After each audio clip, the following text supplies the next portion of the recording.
ഖത്തറിന്റെ 10 ദിവസത്തെ വെടിനിർത്തൽ പ്രതികരിക്കാതെ ഇറാൻ. സാധ്യമാണെങ്കിൽ അംഗീകരിക്കാമെന്ന് അമേരിക്ക.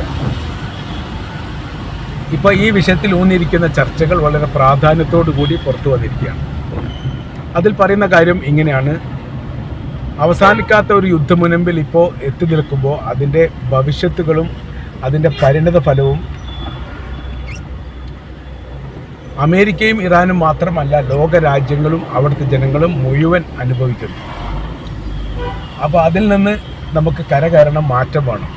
അപ്പോൾ വളരെ പെട്ടെന്ന് തന്നെ യുദ്ധം നിർത്തി പ്രശ്നപരിഹാരത്തിന് വേണ്ടി ഒരുമിച്ച് കൂടുക, ചർച്ച ചെയ്യുക എന്നൊക്കെ പറയുന്നത് അസാധ്യമായിരിക്കുന്ന കാര്യമാണ്. എന്നാൽ വളരെ അടിയന്തരമായ രീതിയിൽ 10 ദിവസത്തെ വെടിനിർത്തൽ എന്ന് പറഞ്ഞാൽ ഒരു സാധ്യമായിരിക്കുന്ന വിഷയമാണ്. അതിന് വലിയ എതിർപ്പുണ്ടാവാൻ സാധ്യതയില്ല എന്ന് പറയും. ഇങ്ങനെ ഒരു മെസ്സേജ് അല്ലെങ്കിൽ ഇങ്ങനെ ഒരു മുന്നറിയിപ്പ് തങ്ങൾക്ക് ലഭിച്ചിട്ടുണ്ട് എന്ന് ഇറാൻ സമ്മതിച്ചു. ഖത്തറിൻ്റെ ഭാഗത്തുനിന്ന് ചില നിർദ്ദേശങ്ങളും ചില നിലപാടുകളും തങ്ങൾക്ക് കാണാൻ വേണ്ടി സാധിച്ചു, അറിയാൻ വേണ്ടി സാധിച്ചു. എന്നാൽ തങ്ങൾ അത് പഠിച്ചതിന് ശേഷം മാത്രമാണ് പ്രതികരിക്കുക എന്നുള്ള കാര്യമാണ് അവർ ഈ വിഷയവുമായിട്ട് ബന്ധപ്പെട്ട് പറഞ്ഞിരിക്കുന്നത്. അപ്പോൾ അങ്ങനെ നോക്കുന്ന സമയത്ത് അമേരിക്കയുടെ പ്രസിഡന്റ് ഡൊണാൾഡ് ട്രംപിൻ്റെ അടുത്തും ഈ സന്ദേശങ്ങൾ എത്തിയിട്ടുണ്ട്. ട്രംപ് പറഞ്ഞിരിക്കുന്ന കാര്യവും ഇങ്ങനെയൊക്കെ തന്നെയാണ്. പക്ഷേ തങ്ങൾക്കതിന് താല്പര്യമുണ്ട് എന്ന രീതിയിൽ അവർ പറഞ്ഞു വെക്കുന്നു. അതും ഒരു പ്രാധാന്യമുള്ള ഒരു വിഷയമായിട്ട് കാണാൻ വേണ്ടി സാധിക്കുന്നതാണ്. അപ്പോൾ ഈ രണ്ട് മേഖല കൂടി ഒരുമിച്ച് നിർത്തുന്നതുമായി ബന്ധപ്പെട്ട കാര്യമാണ് ഇപ്പോഴത്തെ നിലവിൽ പ്രാധാന്യമായിരിക്കുന്ന ചർച്ചയിലെത്തിയിരിക്കുന്നത് എന്നാണ് നമുക്ക് മനസ്സിലാക്കാൻ പറ്റുന്നത്. അതിൽ ഹോർമുസാണ് ഏറ്റവും പ്രധാനപ്പെട്ടത്. ആണവായുധവുമായിട്ട് ബന്ധപ്പെട്ട വിഷയത്തെക്കുറിച്ച് നിലവിലിപ്പോൾ ട്രംപ് സംസാരിക്കുന്നില്ല. അമേരിക്ക അവർ മൗനത്തിലാണ്, മൗനം പാലിച്ചുകൊണ്ടാണ് ഈ വിഷയത്തിൽ സംസാരിക്കുന്നത്. അപ്പോൾ ട്രംപിനെ സംബന്ധിച്ചിടത്തോളം ഈ വിഷയം വളരെ പ്രാധാന്യത്തോടു കൂടി അവർ പറയുന്നു. അഥവാ ഹോർമുസിൻ്റെ നിയന്ത്രണം സ്വതന്ത്ര പാതയാക്കിയിട്ട് ആർക്കും നിയന്ത്രണമില്ലാത്ത സാഹചര്യങ്ങൾ സൃഷ്ടിക്കണം എന്ന രീതിയിലേക്കാണ് ഈ വിഷയവുമായിട്ട് ബന്ധപ്പെട്ട് അമേരിക്ക സംസാരിക്കുന്നത്. അപ്പോൾ ഇറാനെ സംബന്ധിച്ചിടത്തോളം അവർ പറയുന്നു തങ്ങളുടെ കരാതിർത്തിയുടെ ഭാഗമാണ്, അഥവാ എല്ലാ രാജ്യത്തും കരയുണ്ടെങ്കിൽ ആ ഭാഗത്ത് കടലും ഉണ്ടാവും. ആ കടലിൻ്റെ അവകാശം ആ രാജ്യത്തിനാണ് ഉള്ളത്. ഇറാന് മാത്രം അത് പറ്റില്ല എന്ന് പറയുന്നതിൽ അർത്ഥമില്ല. തങ്ങളതൊട്ട് അംഗീകരിക്കുകയില്ല. ആ വിഷയമാണ് യഥാർത്ഥത്തിൽ ഇപ്പോൾ ഇറാൻ പറഞ്ഞു വെക്കുന്നത്. അതുകൊണ്ട് ഹോർമുസിനെ ചുറ്റിപ്പറ്റി ഏത് തരത്തിലുള്ള അഭിപ്രായങ്ങൾ ഉണ്ടായാലും ഒരു കാര്യം കൃത്യമായ രീതിയിൽ അവർ പറയുന്നുണ്ട്: അവകാശമോ അധികാരമോ വിട്ടുകൊടുത്തിട്ടുള്ള ചർച്ചയ്ക്ക് തങ്ങളില്ല. ഞങ്ങളിൽ അവകാശം നിലനിർത്തിക്കൊണ്ട് മാത്രമേ ഇതിൽ ചർച്ച ചെയ്യാൻ വേണ്ടി പറ്റൂ. ഇപ്പോൾ സമാന്തര പാത ഒമാൻ്റെ തീരം ചേർന്നുകൊണ്ട് ഉണ്ടാക്കിയതുമായി ബന്ധപ്പെട്ട കാര്യത്തെക്കുറിച്ച് അവർ പറയുന്ന കാര്യം ഇങ്ങനെയാണ്: സമാന്തര പാത അംഗീകരിക്കില്ലെന്ന് ഇറാൻ പറഞ്ഞു. കരാർ വ്യവസ്ഥയുടെ ലംഘനമാണ് അമേരിക്ക ചെയ്തിരിക്കുന്നത്.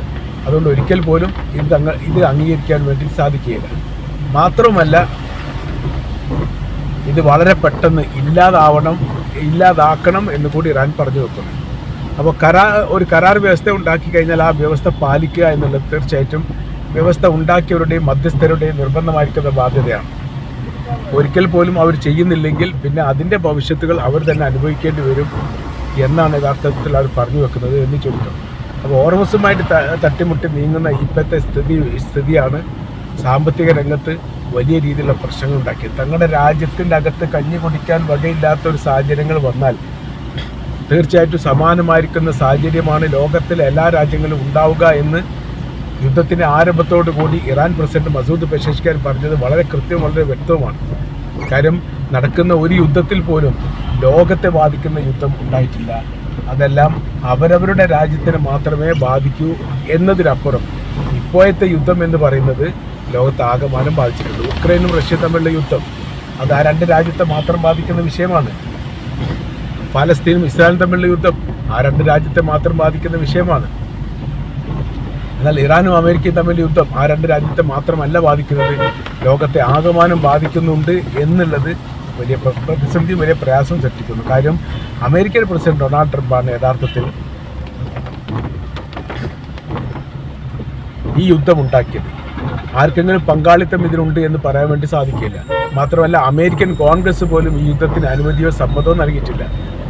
അപ്പോൾ ഒരു വൈകാരിക തലം സൃഷ്ടിച്ചുകൊണ്ട് വളരെ പെട്ടെന്ന് തന്നെ ഇറാനെ കീഴടക്കുക, അത് തങ്ങൾക്ക് വെനിസുലൻ പ്രസിഡന്റിനെ കീഴടക്കാൻ വേണ്ടി സാധിച്ചിട്ടുണ്ട്, സമാനമായ രീതി ഞങ്ങൾക്ക് എളുപ്പമാണ് എന്ന് ലോകത്തെ പറഞ്ഞ് വിശ്വസിപ്പിച്ചു. ലോകം അത് വിശ്വസിക്കുകയും ചെയ്തു. അതിൻ്റെ കാര്യം എന്ന് പറഞ്ഞാൽ ഒരു രാഷ്ട്രത്തിൻ്റെ ഭരണാധികാരി മറ്റൊരു രാജ്യത്തിൻ്റെ ഭരണാധികാരിയെ പിടിച്ച് അറസ്റ്റ് ചെയ്ത് സ്വന്തം രാജ്യത്തേക്ക് കൊണ്ടുപോയി വിചാരണ ചെയ്യുന്ന ഒരു സാഹചര്യം ഒരുപക്ഷെ അതിന് ലോക ചരിത്രത്തിൽ തന്നെ ആദ്യമായിട്ടാണ്.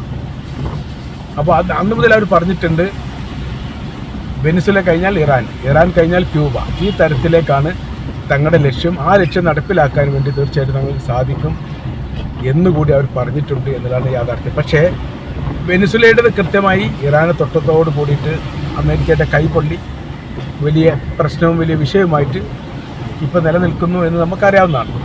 അപ്പോൾ ക്യൂബയുമായിട്ട് ബന്ധപ്പെട്ട കാര്യത്തെക്കുറിച്ച് ആലോചിക്കാൻ പോലും ഇപ്പോൾ അമേരിക്കയ്ക്ക് സാധിക്കാത്ത വിധമാണ് പ്രതിസന്ധി രൂക്ഷമായിരിക്കുന്നത്. ഇനിയിപ്പോൾ ഇതിനിടയിൽ ഇപ്പോൾ ഖത്തറിൻ്റെ മധ്യസ്ഥത എന്ന് പറഞ്ഞാൽ ഖത്തർ പറയുന്ന കാര്യം 10 ദിവസത്തേക്ക് അടിയന്തര വെടിനിർത്തൽ, അതിനുശേഷം പിന്നീട് അതിനിടയിൽ ചർച്ചക്കനുസരിച്ച് കൂടുതൽ നിർദ്ദേശങ്ങളും കൂടുതൽ നിബന്ധനകളും വെക്കുക, എന്നിട്ട് പ്രശ്നം ഘട്ടഘട്ടമായ രീതിയിൽ തീർക്കാവുന്നിടത്തേക്ക് കാര്യങ്ങൾ എത്തിക്കുക എന്നുള്ളതാണ്. നിർദ്ദേശത്തിൽ ഇറാൻ മുന്നോട്ട് വെക്കുന്ന കാര്യങ്ങൾ പാലിക്കുകയാണെങ്കിൽ കരാർ വ്യവസ്ഥയ്ക്ക് തയ്യാറാണ് എന്ന് ഇതിനു മുൻപ് തന്നെ പറഞ്ഞതാണ് ഇറാൻ. പക്ഷേ അത് പാലിക്കാൻ വേണ്ടിയിട്ട് ആരും തയ്യാറായിട്ടില്ല, അമേരിക്ക തയ്യാറായിട്ടില്ല. പക്ഷേ ഇപ്പോൾ തയ്യാറാകേണ്ട ഒരു സ്ഥിതിയിലേക്ക് എത്തിയിരിക്കുന്നു. കാര്യം എന്ന് പറഞ്ഞാൽ നിരന്തരം അമേരിക്കൻ സൈനികർ കൊല്ലപ്പെടുന്നത് ഔദ്യോഗികമായിട്ട് തന്നെ പുറത്തു വരികയാണ്. ഇതിനു മുൻപ് അത്തരം വിവരങ്ങളൊന്നും പുറത്ത് വന്നിട്ടില്ലായിരുന്നു, രഹസ്യമായിട്ട് നിലനിൽക്കുകയായിരുന്നു ചെയ്തിരുന്നത്. ഇപ്പോൾ അങ്ങനെയല്ല, അവസ്ഥകൾക്കും സാഹചര്യങ്ങൾക്കും മാറ്റങ്ങൾ വരുന്നു.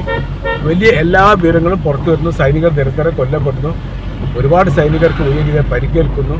പരിക്കേറ്റ സൈനികർക്ക് വീണ്ടും സൈന്യത്തിൽ ചേരാൻ വേണ്ടി താല്പര്യമില്ലെന്ന് പറയുന്നു. അപ്പം അങ്ങനെ പ്രതിസന്ധിയിൽ നിന്ന് പ്രതിസന്ധിയിലേക്കാണ് അമേരിക്ക പോകുന്നത് എന്നുള്ളത് അറേബ്യൻ രാജ്യങ്ങൾക്ക് നേരെ നിരന്തരം വന്നുകൊണ്ടിരിക്കുന്ന ആക്രമണമാണ് നിലവിലെ സാഹചര്യത്തിൽ ഖത്തറിനെ വളരെ അടിയന്തരമായ രീതിയിൽ ഒരു സമാധാന ശ്രമത്തിന് പ്രേരിപ്പിച്ചത് എന്ന് മനസ്സിലാക്കാൻ പറ്റുന്നു.